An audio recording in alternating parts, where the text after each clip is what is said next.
नमस्कार, एक बार फिर से मैं आप सभी के सामने उपस्थित हूँ बेहद महत्वपूर्ण टॉपिक के साथ। और टॉपिक इसलिए भी ज़रूरी हो जाता है क्योंकि हाल ही में आप सभी को पता है कि इंडिया फोर्थ लार्जेस्ट इकोनॉमी बना है एंड 2028 तक हम थर्ड लार्जेस्ट इकोनॉमी बनने वाले हैं। लेकिन भारतीय रुपया रिकॉर्ड लो लेवल पर है, यानी कि पहले जहां हम 78, 82, 84, 85 पे चल रहे थे, अब हम 90 रुपीस पे चले गए हैं। $1 इक्वल टू 90 रुपया रिकॉर्ड लो लेवल पर पहुंच चुका है। तो चलिए इसी के बारे में बातचीत कर लेते हैं कि ये जो स्थिति बद से बदतर है आखिर वो कैसे पहुंची है और इसके लिए अब भारत क्या करेगा। सिर्फ यह हम तमगा लेकर के घूमते रहेंगे फोर्थ लार्जेस्ट इकोनॉमी का, लेकिन धरातल पर हमें कुछ नहीं दिखाई देगा। मुझे लगता है कि इंडिया अगर थर्ड या सेकंड लार्जेस्ट इकोनॉमी भी बन जाए ना, तब भी बहुत सारी चीजों में कोई बदलाव नहीं आने वाला है। आपको क्या लगता है जरूर मुझे कमेंट बॉक्स में बताइएगा। मेरा नाम है प्राची मिश्रा और संस्कृति आईएएस के इस प्लेटफॉर्म पर आप सभी का बहुत बहुत स्वागत है। वीडियो अंत तक जरूर देखिएगा, बहुत ही इंपॉर्टेंट चीजें मैंने इसमें कवर करी हैं। द न्यूज इज, देखो सब जगह हमारी वाहवाही यहाँ पर चल रही है। 1 घंटे पहले न्यूज आई, 2 घंटे पहले, 18 मिनट पहले यहाँ पर तो money rupees hit record low, journey from under $4.8 in 1947 to 90 today. तो किस तरह से अभी हम जो 90 पर पहुंच गए हैं, ये क्या दर्शा रहा है कि क्या ये फोर्थ लार्जेस्ट इकोनॉमी बनने के बाद भी हम अपने रुपए को स्ट्रांग नहीं कर सकते हैं या नहीं कर पाएंगे। क्या रीजंस हैं, चलो समझते हैं, जानते हैं इसको। तो हाल ही में भारतीय रुपया अमेरिकी डॉलर के मुकाबले पहली बार 90 के स्तर को पार कर चुका है। ठीक है, ये इसके अब तक का सबसे निचला स्तर है। शुरुआती कारोबार में रुपया 89.96 पर खुला और जल्द ही 90.1325 पर पहुंच गया। पिछले सेशन में ये 89.87 पर बंद हुआ था। इस गिरावट के पीछे विदेशी निवेशकों की बिकवाली, भारत अमेरिकी ट्रेड डील की अनिश्चितता और भारत ट्रेड डेफिसिट मुख्य कारण रहा है, और टैरिफ भी इनमें से एक कारण है कि निवेश नहीं करना चाहते हैं, विदेशी निवेशक नहीं आना चाहते हैं, ट्रेड डील फाइनलाइज नहीं हो पा रही है। ये सारे सर्कमस्टांसेस मिलकर के हमारे रुपए को डुबा रहे हैं। राइट नाउ, रुपए में गिरावट के प्रमुख कारण क्या बने? क्योंकि विदेशक जो निवेशक हैं वो बेच रहे हैं अपनी कंपनीज को, वो यहाँ पर आकर के इन्वेस्टमेंट नहीं करना चाहते और जो इन्वेस्टमेंट किया है उसको भी वो यहाँ से ले जा रहे हैं। तो देखिए, विदेशी पोर्टफोलियो निवेशक एफपीआई भारत में लगातार पैसा निकाल रहे हैं। बढ़ती ब्याज दरें, वैश्विक आर्थिक अनिश्चितता और निवेश में उच्च जोखिम ये कारण है जिसकी वजह से वो अपना पैसा इंडियन मार्केट से हटा रहे हैं। नाउ, जैसे ही विदेशी निवेशक अपना पैसा निकालते हैं तो ऑफकोर्स ये है कि बाजार में डॉलर की मांग बढ़ती है और रुपए पर दबाव पड़ने लगता है। नतीजा है रुपए का मूल्य गिरता है जिससे कि करेंसी हमारी कमजोर हो जाती है। भारत अमेरिकी ट्रेड डील की अनिश्चितता, लंबे समय से हम लोग ट्रेड डील करना चाह रहे हैं, नहीं हो पा रही है। प्रभाव है कि अमेरिका के साथ वार्षिक जो हमारी व्यापारिक अनिश्चितता है, इससे निवेशकों को डर बढ़ रहा है और डॉलर की मांग बढ़ती जाती है। इसके परिणाम स्वरूप रुपए की जो स्थिरता है वो प्रभावित होती है। ट्रेड डेफिसिट में वृद्धि, इंपोर्ट बढ़ोतरी, खासकर सोना और चांदी के आयात में वृद्धि हुई है। एक्सपोर्ट में कमी आई है। भारत के प्रमुख निर्यातक वस्त्र, पेट्रोकेमिकल्स हैं, कृषि है। इन उत्पादकों की मांग में गिरावट आई है क्योंकि ये सबसे ज्यादा एक लेवल पर जाते थे, मांग थी इनकी, लेकिन अब कम हो गई है। मर्चेंडाइज ट्रेड गैप आया है, आयात निर्यात के बीच में अंतर अब $41.68 बिलियन का हो चुका है भाई साहब, इसलिए ये दिक्कतें हैं। नाउ, प्रभाव क्या है? बढ़ता व्यापार घाटा डॉलर की मांग को बढ़ाता है और रुपए पर दबाव डालता रहता है। वैश्विक डॉलर मजबूती, डॉलर इंडेक्स वैश्विक स्तर पर मजबूत है। इसका मतलब ये है कि डॉलर अन्य प्रमुख मुद्राओं के मुकाबले मजबूत है। भारतीय रुपया हालांकि कुछ समय तक कमजोर मुद्रा रहा। इस वैश्विक डॉलर मजबूती के कारण और हम पे दबाव आया है, लेकिन इसको हम ठीक करने के लिए क्या कर रहे हैं? अब हम जैसे ब्रिक्स में आया कि भैया हम ब्रिक पे यूज करेंगे। एससीओ की बात करें तो वहां पर चाइनीज युआन वगैरह में बातचीत की जा रही थी कि हम डॉलर का यूज नहीं करेंगे। तो अगर धीरे धीरे डॉलर को साइडलाइन करना हमने शुरू किया, देन ये हो जाएगा कि भैया हम अपनी स्थिति को सुधार सकते हैं। लेकिन वर्चस्व तो डॉलर का ही रहेगा अगर इंटरनेशनल मार्केट में देखा जाए तो इस वजह से प्रॉब्लम क्रिएट हो रही है। परिणाम है कि डॉलर की मजबूत स्थिति के चलते घरेलू मुद्रा को से कोई रोक ही नहीं पा रहा है। सालाना प्रदर्शन की बात करें 2025 में डॉलर के मुकाबले रुपए में लगभग 5% की गिरावट आई। इस गिरावट के कारण रुपए की रैंकिंग एशिया में सबसे कमजोर प्रदर्शन करने वाली मुद्रा बन गई। अब आप समझो कि ये है हमारी प्रेजेंट की स्थिति कि हम एशिया में सबसे कमजोर प्रदर्शन करने वाली मुद्रा है।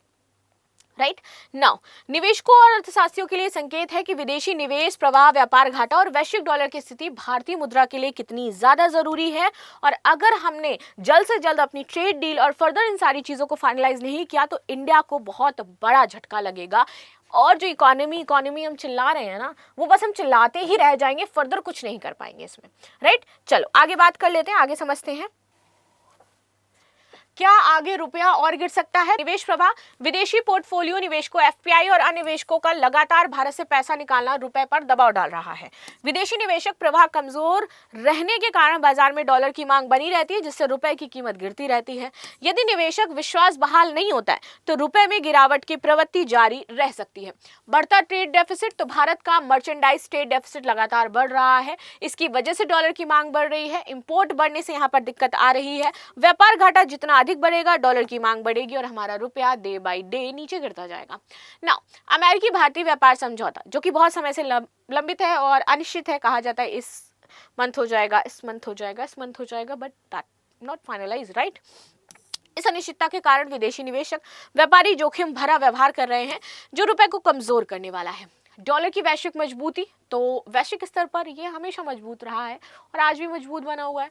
मजबूत डॉलर अन्य मुद्राओं के मुकाबले भारतीय रुपए को और कमजोर करता है। अगर वैश्विक डॉलर मजबूती बनी रही तो रुपए का ऊपर उठना मुश्किल होगा भाई। एक चीज ये है कि जो डूबती है तो ऊपर भी आती है, लेकिन इंडियन रुपए हमारा डूब करके ऊपर नहीं आ पा रहा है, राइट। आरबीआई का दखल, भारतीय रिजर्व बैंक लगातार मुद्रा बाजार में हस्तक्षेप कर रहा है ताकि रुपया स्थिर रहे।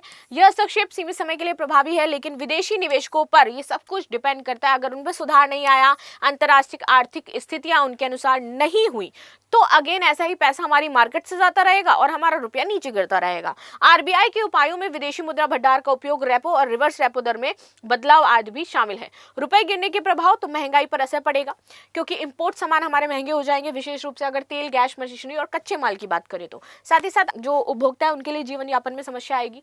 व्यापार और सहायता, जो आयात निर्यात का प्रभाव है उस पर बात करें तो निर्यात सस्ता होकर के विदेशी बाजार में प्रतिस्पर्धात्मक हो सकता है। वहीं आयात महंगा होने के कारण व्यापार घाटा हमारा बढ़ेगा, खासकर ऊर्जा क्षेत्र की अगर बात करें या फिर आधुनिक फर्दर हमारी जो चीजें हैं तैयार उनमें बात करें। निवेशकों का भरोसा, विदेशी निवेशकों के लिए रुपया गिरना जोखिम का संकेत है। इसका असर स्टॉक मार्केट, एफपीआई निवेशक और पूंजी प्रवाह पर पड़ेगा।